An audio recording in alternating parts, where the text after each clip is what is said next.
திருப்பதி கோவில்ல இருக்கிற ஏழுமலையான கிட்ட தரிசிக்கணும்னு சொல்லி கோவிலோட நிர்வாகத்துக்கிட்ட முறைப்படி அனுமதி வாங்கினாங்க.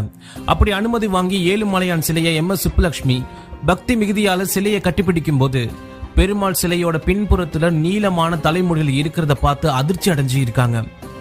நிறைய அதிசயங்கள் திருப்பதி கோவில இருந்தாலும் திருப்பதி கோவில பத்தின மர்மங்களும் சர்ச்சைகளும் இன்னைக்கு வரைக்கும் இருந்துகிட்டு தான் இருக்கு. அப்படிப்பட்ட சர்ச்சைகள்ல ஒண்ணுதான் திருப்பதி பெருமாள் கோவில்ல மொட்டை அடிக்கிற வழக்கம். இந்தியாவுல இருக்கக்கூடிய எந்த ஒரு வைணவ கோவில்களையும் மொட்டை அடிக்கிற வழக்கம் கிடையாது. அப்படி இருக்கும்போது திருப்பதியில மட்டும் இந்த மொட்டை அடிக்கிற வழக்கம் இருக்கிறத பார்க்கும்போது ஒரு விதமான சந்தேகத்தை ஏற்படுத்துற மாதிரி தான் இருக்கு. அதே மாதிரி திருப்பதி கோவில இருக்கிற பெருமாள் சிலையில 2 கைகள் மட்டும்தான் இருக்கிறதா சொல்லப்படுது.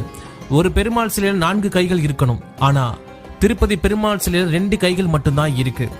ஒரு பெருமாள் கோவில்ல இருக்க வேண்டிய கொடிமரமும் தெப்ப குளமும் இந்த கோவில்ல இல்லாம இருக்கிறத பார்க்கும்போது இன்னும் ஆச்சரியமா தான் இருக்கு.